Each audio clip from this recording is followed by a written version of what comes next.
Puji Tuhan. Selamat pagi saudara-saudari, Bapak Ibu yang kami kasih dalam nama Tuhan Yesus Kristus. Kalau pada pagi hari ini kita kembali bersama-sama menikmati hadirat Tuhan di dalam ibadah kita, masih kita lakukan di dalam rumah kita masing-masing karena kondisi peristiwa yang sekarang ini. Tapi saya percaya tidak akan menyurutkan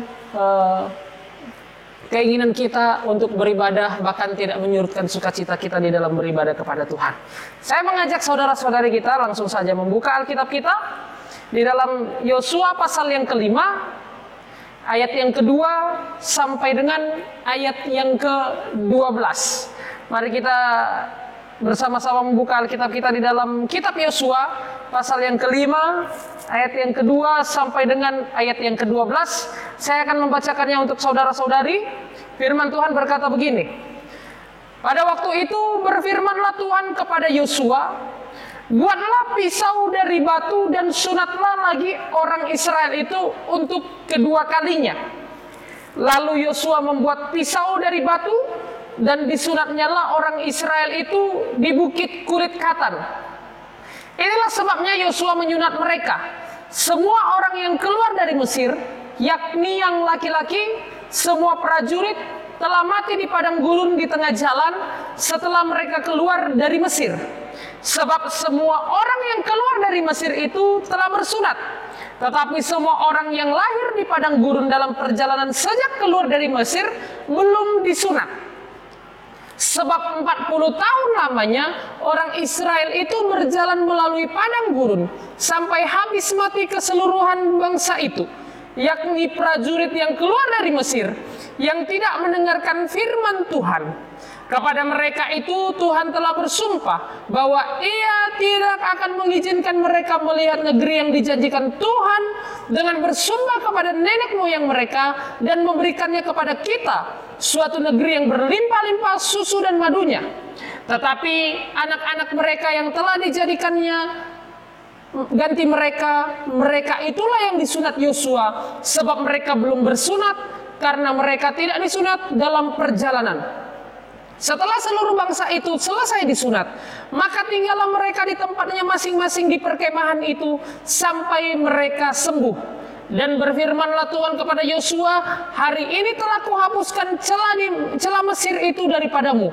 Itulah sebabnya nama tempat itu disebut Gilgal sampai sekarang. Sementara berkemah di Gilgal, orang Israel itu merayakan Paskah pada hari yang ke-14 bulan itu, pada waktu petang di dataran Yeriko. Lalu pada hari sesudah Paskah mereka makan hasil negeri itu, yakni roti yang tidak beragi dan berti gandum pada hari itu juga.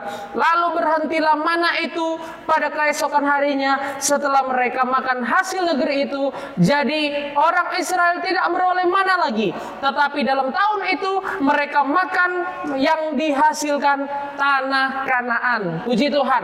Saudara-saudari yang saya kasih, kita akan melihat pada hari ini adalah bangsa Israel di bawah generasi Yosua, ya, yang artinya adalah bangsa Israel yang lahir di padang gurun. Kita melihat tadi bahwa orang-orang Israel yang keluar dari Mesir dikatakan mereka mati di padang gurun. Lalu kemudian orang-orang Israel yang lahir di padang gurun inilah yang dikatakan tadi tidak bersunat, inilah yang kemudian nanti disunat Yosua. Lalu kemudian mereka lah yang dikatakan boleh masuk ke tanah perjanjian, yaitu tanah Kanaan. Puji Tuhan.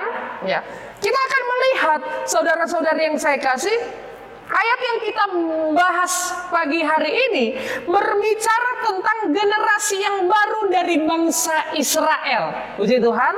Ya, generasi yang terdahulu, generasi yang lalu yang melihat penyertaan dan mukjizat Allah terjadi kepada diri mereka, ya. Jadi generasi ini juga akan menerima janji. Apa janjinya? Yaitu tanah perjanjian dari Allah, ya. Artinya kita akan melihat ada dua generasi bangsa Israel. Generasi pertama itu adalah yang keluar dari tanah Mesir, dan generasi yang kedua adalah orang-orang yang lahir di padang gurun. Tapi saya ingin sampaikan Bapak Ibu Saudara-saudari yang saya kasih, bangsa pilihan Tuhan ini mereka tetap menerima perjanjian Tuhan. Mereka tetap menerima mujizat Tuhan. Mereka tidak kehilangan berkat itu, ya. Tapi saudara-saudari yang saya kasih, saya ingin sampaikan janji Tuhan itu bisa hilang kalau kita tidak setia dan tidak taat kepada Tuhan. Kita sama-sama mengetahui, saudara-saudari, Bapak Ibu yang saya kasih, bangsa Israel keluar dari Mesir untuk supaya apa? Supaya masuk ke tanah perjanjian, tanah yang dijanjikan oleh Tuhan.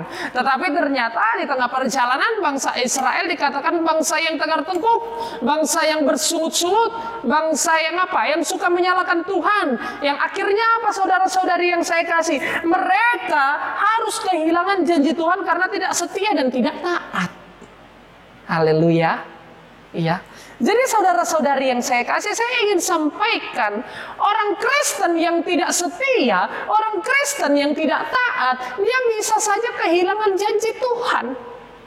Ya. Karena apa? Karena ketidaktaatannya. Karena apa? Karena ketidaksetiaannya. Sebagaimana yang dialami oleh Musa, sebagaimana yang dialami oleh bangsa Israel yang keluar dari tanah Mesir, inilah yang akan terjadi bagi anak-anak Tuhan, bagi orang-orang Kristen yang tidak taat dan tidak setia. Tapi kita akan melihat bangsa Israel di bawah kepemimpinan Yosua adalah bangsa yang dipercayakan Tuhan, menerima janji Tuhan, karena bangsa ini adalah bangsa yang setia. Ya, generasi yang baru pada ayat 2 sampai ayat yang ke-12 ini, ya, kita melihat mereka sedang berada di tempat yang dinamakan Gilgal. Gilgal itu artinya perhentian terakhir, ya, tempat perhentian terakhir sebelum memasuki tanah Kanaan, ya. Jadi sebelum bangsa Israel masuk ke tanah Kanaan, ya, bangsa Israel ini masih sempat berhenti untuk terakhir kalinya di Gilgal, di tempat perhentian terakhir, lalu kemudian mereka baru masuk ke tanah Kanaan. Ya. Namun saudara-saudari yang saya kasih, ternyata mereka juga mengalami tantangan dan krisis. Ya. Saya ingin sampaikan begini saudara-saudari, ya. Orang Kristen selama masih di dalam dunia ini pasti akan selalu menerima tantangan. Oleh sebab itu kita harus tetap bertahan, kita harus tetap kuat. Puji Tuhan. Ya. Di depan mereka ada berkat, di depan mereka adalah tanah perjanjian, yaitu tanah Kanaan. Tapi ada tantangannya. Ya. Kita akan melihat saudara-saudara yang saya kasih, pada pagi hari ini ada dua tantangan besar yang akan dialami oleh bangsa Israel sebelum mereka masuk ke tanah perjanjian. Ya. Ada pengujian yang dilakukan oleh Allah. Karena apa saudara-saudari yang saya kasih? Di dalam pengiringan kita kepada Tuhan, pasti selalu kita akan diuji Tuhan, ditempa oleh Tuhan. Ya. Ada dua tantangan besar yang dialami generasi baru bangsa Israel pada ayat yang kedua sampai yang ke-12 ini. Apa saja tantangan yang dialami oleh bangsa Israel ini, saudara-saudari, Bapak Ibu yang saya kasih? Yang pertama, tantangan perubahan. Iya. Yang pertama, perubahan. Banyak orang yang susah untuk berubah. Banyak orang yang susah menerima perubahan. Ya. Yang pertama kita akan melihat perubahan pola hidup. Bangsa Israel yang tadinya hidup apa? Berpindah-pindah di padang gurun, sekarang mereka harus tinggal menetap di suatu tempat, yaitu tanah perjanjian Tuhan ini, ya. Selama 40 tahun lamanya bangsa Israel hidup berpindah-pindah. Tetapi akhirnya setelah mereka melewati Gilgal, mereka harus apa? Menetap di suatu tempat. Ada perubahan pola hidup bangsa Israel. Banyak orang yang takut untuk berubah, saudara-saudari yang saya kasihi. Ya. Banyak orang yang takut untuk berubah. Tuhan kita adalah Allah yang membuat perubahan. Puji Tuhan. Ya. Allah kita adalah Allah yang membuat perubahan. Hidup kekristenan berbicara tentang perubahan yang konstan. Ya. Artinya perubahan yang terus maju. Artinya di dalam kehidupan orang Kristen harus ada perubahan. Ya. Harus ada pembaharuan. Jadi saudara-saudari yang saya kasih, pada awalnya bangsa Israel takut untuk berubah. Mereka kemarin harus hidup berpindah-pindah, ya, dipelihara oleh Tuhan, mendapatkan manna setiap pagi. Tetapi nanti mereka setelah hidup di tanah perjanjian, ya, dikatakan manna itu keesokan harinya turun untuk terakhir kalinya. Setelah mereka makan hasil tanah perjanjian itu. Ya. Saudara-saudari yang saya kasih, ya, perubahan pola hidup itu terjadi pada bangsa Israel. Perubahan kehidupan terjadi pada bangsa Israel. Ya. Jadi ini berbicara tentang perubahan yang konstan, saudara-saudari yang saya kasih. Lalu kemudian saudara-saudari yang saya kasih, yang kedua perubahan terhadap pola makan mereka. Ini yang saya katakan tadi, ya. Ketika mereka hidup di padang gurun, Allah selalu memberi mereka apa? Manna kepada bangsa Israel setiap pagi, ya. Namun ketika mereka berpindah, mereka tidak mau menerimanya, ya. Walaupun sudah dijanjikan negeri yang berlimpah susu dan madunya. Karena apa? Karena suplai dari Tuhan berhenti, saudara-saudari yang saya kasihi, ya. Sering sekali kita yang sudah terbiasa menerima berkat, lalu kemudian Allah mengatakan harus berusaha. Kita kemudian tidak mau. Karena apa? Sudah terlena, ya. Tapi saya ingin katakan begini, saudara-saudari, apa yang Tuhan lakukan di dalam kehidupanmu itu membuat kita semakin menerima berkat yang lebih besar lagi. Amin, saudara-saudari, ya. Yang pada awalnya bangsa Israel menerima mana setiap pagi, lalu kemudian bangsa Israel dikatakan harus bekerja, harus berupaya supaya apa? Bisa makan. Tetapi Tuhan tidak tinggal diam. Ternyata tanah itu dikatakan tempat itu berlimpah susu dan madunya. Artinya apa, saudara-saudara? Mendapatkan berkat yang lebih luar biasa, ya. Jadi saudara-saudari yang saya kasih dalam nama Tuhan Yesus Kristus, jangan lupa untuk selalu menggunakan akal budi kita. Jangan lupa untuk selalu menggunakan hikmat dan kebijaksanaan yang sudah diberikan Tuhan kepada saudara dan saya. Amin. Untuk kita apa, saudara-saudari yang saya kasih? Untuk kita semakin dapat menerima perubahan yang Tuhan adakan di dalam kehidupan saudara dan saya. Ya. Jangan takut, saudara-saudari, menerima perubahan. Ya. Perubahan yang Tuhan lakukan di dalam kehidupan engkau itu membuat engkau semakin lebih luar biasa lagi. Amin. Membuat engkau semakin lebih dipakai Tuhan lagi. Ya. Jadi saudara-saudari yang saya kasih, saya percaya engkau akan semakin diberkati oleh Tuhan. Inilah kunci ketaatan di dalam tantangan, menerima perubahan. Ya. Supaya kita di dalam tantangan kita tetap taat, kita harus menerima perubahan yang terjadi di dalam kehidupan kita. Haleluya. Puji Tuhan. Lalu kemudian ada tantangan yang kedua yang dihadapi oleh bangsa Israel yang akan kita lihat pada pagi hari ini. Apa tantangan yang kedua itu, saudara-saudari yang saya kasih? Tantangan yang kedua yang dialami oleh bangsa Israel sebelum mereka masuk ke tanah perjanjian adalah tembok Yeriko. Ya. Mungkin saudara-saudari kita sudah pernah mendengar dulu waktu sekolah minggu Bapak Ibu, ya mungkin pemuda-pemudi kita sudah sering mendengarnya bahwa tembok Yeriko itu dihancurkan dengan berseru bersorak kepada Tuhan. Ya. Generasi bangsa Israel yang baru ini, saya ingin sampaikan begini, saudara-saudari. Ya. Kenapa saya katakan tembok Yeriko ini adalah tantangan yang luar biasa? Tantangan yang besar bagi bangsa Israel. Ya. Kan bangsa Israel kan sudah 40 tahun lamanya di padang gurun, artinya mereka sudah lihai seperti itu. Tapi saya ingin sampaikan begini Bapak Ibu Saudara-saudara. Generasi bangsa Israel yang baru, yang lahir di padang gurun, mereka tidak tahu berperang. Ya. Mereka tidak bisa berperang. Ya. Mereka tidak mempunyai kekuatan untuk menembus tembok Yeriko. Tembok Yeriko dikatakan adalah tembok yang sangat besar. Akhirnya apa saudara-saudari yang saya kasih? Allah memberikan jalan keluar kepada Yosua, yaitu melalui apa? Sunat. Ya. Pada masa perjanjian lama sunat masih berlaku saudara-saudari yang saya kasih. Ya. Allah memberikan jalan keluar kepada Yosua. Ya. Kalau di dalam perjanjian lama, ya, sunat itu pengikat janji antara Allah dan manusia, saudara-saudari. Ya.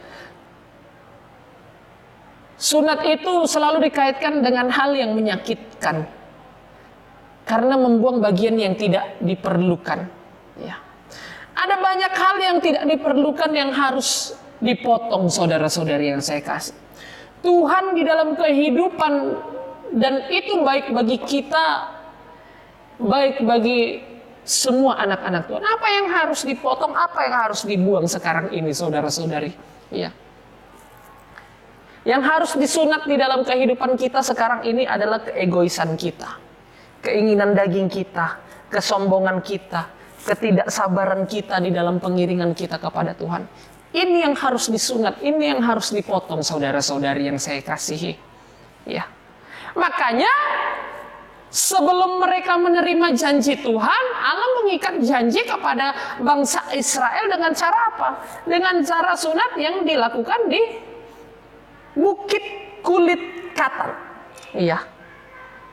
Jadi di Bukit Kulit Katan lah bangsa Israel disunat, saudara-saudari yang saya kasih. Ya. Sekarang ya, sunat kita adalah harus membuang keinginan-keinginan daging kita. Ya. Keegoisan kita, kesombongan kita, ketidaksabaran kita, ketidaktaatan kita. Ya. Itu yang harus kita buang, saudara-saudari. Puji Tuhan. Ya.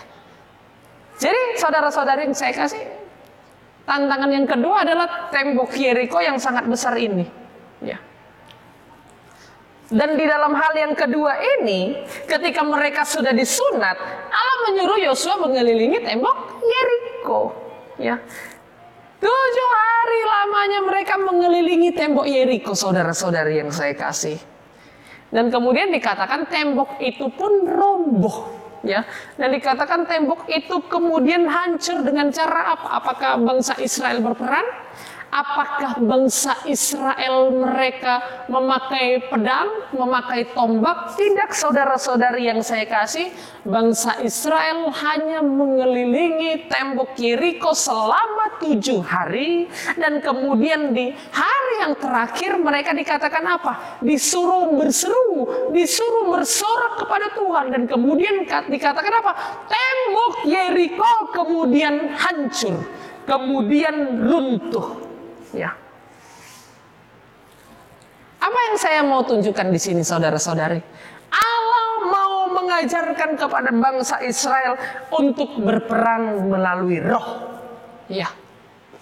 Bangsa yang Israel yang awal mereka sangat pandai berperang, tetapi bangsa Israel ini mereka tidak bisa berperang, mereka tidak pandai untuk berperang, tetapi Allah mencarikan jalan keluar untuk menghancurkan tembok Yeriko. Saudaraku yang saya kasihi, ya.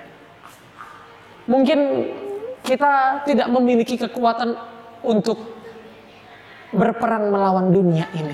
Tetapi saya ingin sampaikan kepada saudara-saudari yang saya kasih, biarkan Tuhan berperang ganti kita. Amin. Ya, biarkan Tuhan berperang ganti kita. Ya, biarkan Tuhan yang memiliki kekuatannya. Dunia ini tidak mampu melawan Tuhan. Ya. Saya percaya saudara-saudari yang saya kasih, engkau akan menerima kuasa Roh Kudus, engkau akan menerima penyertaan Tuhan. Ya. Tanggal 21 nanti kita akan merayakan kenaikan Tuhan Yesus. Ya. Dan kemudian nanti kita akan berdoa selama 10 hari lamanya, saudara-saudara yang saya kasih. Minta kekuatan dari Tuhan selama 10 hari itu, ya. Mungkin biasanya kita hanya bersekutu biasa, tetapi selama 10 hari saya ingin sampaikan kepada saudara-saudari yang saya kasihi, ya. Disitulah saat kita untuk mencas kembali roh kita, ya, yang sudah selama setahun ya berjalan. Ada begitu banyak pergumulan-pergumulan, tetapi di 10 hari ini saya percaya saudara-saudari yang saya kasih, engkau akan menerima pengurapan Roh Kudus yang berasal daripada Tuhan. Puji Tuhan. Saya ingin sampaikan begini, saudara-saudari yang saya kasih, tantangan menjadikan kita semakin kuat. Amin. Ya, yang membuat orang semakin pandai, yang membuat orang semakin kuat, semakin mengerti, itu karena ada pengujian. Ya. Kalau hanya selalu belajar terus tanpa diuji, ya, seorang guru tidak akan tahu tingkat kompetensi siswanya. Ya. Tetapi ketika ada ujian, seorang guru akan tahu, oh, ternyata si siswa tingkat kompetensinya segini. Ada yang segini, ada yang segini, ada yang semakin naik. Ya. Jadi saudara-saudariku yang saya kasihi, ya, saya ingin sampaikan, untuk menerima kesempatan dari Tuhan, kita harus melakukan tantangan itu. Ya. Kita taklukkan dengan kekuatan daripada Allah. Ya. Saya ingin sampaikan, ketidaktaatan akan mendatangkan penghukuman, tetapi ketaatan mendatangkan berkat di dalam kehidupan kita. Oleh sebab itu, saudara-saudari yang saya kasih, pada pagi hari ini saya ingin mengajak saudara-saudari yang saya kasih untuk kita taat di dalam tantangan kita. Saya percaya saudara-saudari semuanya punya tantangan, semuanya punya pergumulan, semuanya punya beban hidup. Selama kita masih ada di dalam dunia ini, kita masih punya pencobaan, kita masih diuji, kita masih dicobai. Supaya apa? Supaya kita semakin hari iman kita semakin bertumbuh. Supaya semakin hari iman kita semakin kuat, semakin dipakai Tuhan dengan lebih luar biasa lagi. Oleh sebab itu, saudara-saudari yang saya kasih, seperti bangsa Israel di generasi yang lahir di padang gurun, adalah bangsa yang mungkin tidak pandai berperang, tetapi mereka adalah bangsa yang dengar-dengaran. Beda dengan pendahulunya, bangsa yang dikatakan tegar tengkuk, yang keras kepala, yang tidak taat. Tetapi bangsa Israel di bawah kepemimpinan Yosua adalah bangsa yang dengar-dengaran, bangsa yang taat, bangsa yang dipakai Tuhan dengan luar biasa. Ya, memang pada awalnya mereka menerima tantangan di dalam perubahan pola hidup mereka, yang pada awalnya mereka bisa menerima berkat setiap pagi dari mana, tetapi mereka pada saat berada di tanah Kanaan, mereka hanya dikatakan harus berusaha, tetapi Tuhan tidak tinggal diam. Dikatakan tanah perjanjian itu adalah tanah yang berlimpah susu dan madunya. Dikatakan juga perubahan pola makan mereka, saudara-saudari yang saya kasih. Dan kemudian ada tembok Yeriko, sebelum mereka masuki mereka harus menghancurkan tembok itu. Tetapi Tuhan tidak tinggal diam. Tuhan selalu melawati bangsa Israel. Tetapi saya ingin sampaikan saudara-saudari yang saya kasih, janji Tuhan bisa hilang kalau kita tidak setia, kalau kita tidak taat kepada Tuhan. Oleh sebab itu, saudara-saudari yang saya kasih, di situasi kondisi sekarang ini, tetap setia di dalam pengiringan kepada Tuhan, tetap taat di dalam pengiringan kepada Tuhan, supaya Tuhan tetap menyertai engkau, supaya Tuhan tetap menyertai kita dimanapun kita berada. Tuhan Yesus memberkati kehidupan kita, Tuhan Yesus yang menolong, yang memampukan kehidupan kita. Puji Tuhan, Tuhan Yesus memberkati kita pada pagi hari ini. Saya percaya saudara-saudari yang saya kasih, firman Tuhan pada pagi hari ini akan memberkati kita, meneguhkan kehidupan kita, meneguhkan kita di tengah-tengah tantangan kita sekarang ini. Tidak usah lihat kiri kanan orang, biarkan semuanya berlalu, kita terus pandang Yesus, supaya kita terus tetap ditopang oleh Tuhan, supaya kita tetap terus dijagai oleh Tuhan, dilawat oleh Tuhan, karena Tuhan senang, karena Tuhan mengasihi orang-orang yang setia dan taat kepadanya. Tuhan Yesus memberkati kita semuanya. Tundukkan kepala saudara-saudari, Bapak Ibu yang saya kasih. Kita akan berdoa pada pagi hari ini. Kita akan mengakhirinya. Bapa di dalam sorga, pada pagi hari ini Tuhan, kami mendapatkan berkat yang luar biasa, berkat yang berasal daripada firman-Mu Tuhan Yesus. Sebagaimana bangsa Israel di bawah kepemimpinan Yosua, yang diberkati dengan luar biasa oleh karena Engkau mengasihi bangsa ini Tuhan. Karena ketaatan dan kesetiaan mereka Tuhan Yesus yang baik. Kami pada pagi hari ini belajar Tuhan, untuk lebih taat dan setia lagi di dalam pengiringan kami kepada Tuhan. Supaya Engkau terus yang tetap melawati kehidupan kami, supaya Engkau terus yang menjagai kehidupan kami, supaya Engkau terus yang memberkati kehidupan kami Bapa di dalam sorga. Oh Bapa yang baik, Tuhan Yesus, pada pagi hari ini Tuhan, mampukan kami melewati kehidupan ini Tuhan, melewati tantangan-tantangan ini Tuhan, dengan tetap taat di dalam pengiringan kami kepada Engkau Bapa di dalam sorga. Ajarkan kami Tuhan untuk selalu menjadi anak-anak-Mu yang taat Tuhan. Ajarkan kami Tuhan untuk selalu menjadi orang-orang yang selalu berpengharapan kepada Engkau Tuhan Yesus. Tidak menjadi orang-orang seperti bangsa Israel yang tegar tengkuk, tetapi kami menjadi bangsa Israel yang dengar-dengaran Tuhan. Tidak menjadi bangsa Israel yang suka menyalahkan Tuhan, tetapi kami menjadi bangsa Israel yang menyenangkan hati-Mu selalu Bapa di dalam sorga.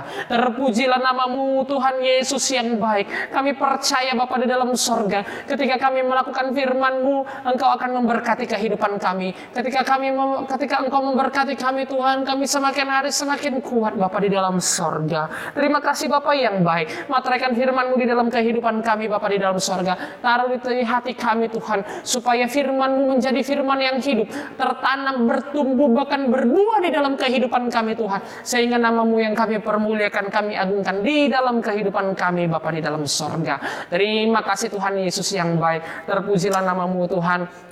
Inilah Tuhan yang menjadi doa kami Tuhan, untuk firman-Mu Bapa di dalam sorga, supaya menjadi berkat di dalam kehidupan kami. Bahkan Bapa yang baik, kami sudah dapat memuji Engkau, memuliakan Engkau di rumah kami masing-masing Tuhan. Bagi anak-anak-Mu yang sudah melayani di rumah mereka masing-masing, Tuhan Yesus berkati Tuhan. Pakai semakin lebih luar biasa lagi Bapa di dalam sorga. Lewat pujian dan penyembahan semuanya menyenangkan hati-Mu Tuhan Yesus yang baik. Bahkan Bapa di dalam sorga, kami berdoa juga Tuhan, buat persembahan yang sudah kami berikan kepada Engkau dengan penuh sukacita dan ucapan syukur. Balaskan berlipat kali ganda sesuai janji firman-Mu Tuhan. Memberkati lewat usaha pekerjaan kami Tuhan, yang berwirausaha pegawai negeri ataupun pegawai swasta Tuhan, ataupun yang sedang dalam mencari pekerjaan Tuhan Yesus yang baik. Anak-anak-Mu Bapa di dalam sorga, keluarga mereka Engkau berkati Tuhan. Bahkan pelayanan mereka Engkau memberkati Tuhan Yesus yang baik. Bapa di dalam sorga, kami berdoa juga bagi setiap anak-anak-Mu yang sudah mengembalikan milik Engkau juga. Tuhan Yesus yang memberkati Tuhan. Engkau memberkati lewat usaha dan pekerjaan mereka juga. Jadikan kami anak-anak-Mu yang taat dan setia di dalam mengembalikan milik Engkau Bapa di dalam sorga. Terpujilah nama-Mu Tuhan. Hamba-Mu berdoa bagi setiap anak-anak-Mu Tuhan yang melakukan ibadah pada pagi hari ini. Kiranya Tuhan Yesus memberkati Tuhan. Kiranya Tuhan Yesus memberkati keluarga mereka Bapa yang baik. Kami berdoa juga, kami teringat dengan saudara-saudara kami yang belum dapat beribadah pada pagi hari ini Tuhan. Ingatkan mereka, jamah hati mereka, supaya di waktu akan datang kami akan beribadah bersama-sama, memuji, memuliakan nama-Mu Tuhan Yesus yang baik. Terpujilah nama Engkau Bapa di dalam sorga. Terpujilah Tuhan Yesus kami yang baik. Sepanjang minggu ini kami serahkan ke dalam tangan-Mu Bapa yang baik. Biarlah Tuhan Yesus turut belajar di dalam setiap kegiatan kami. Engkau yang memberkati, Engkau yang menjagai kami Tuhan.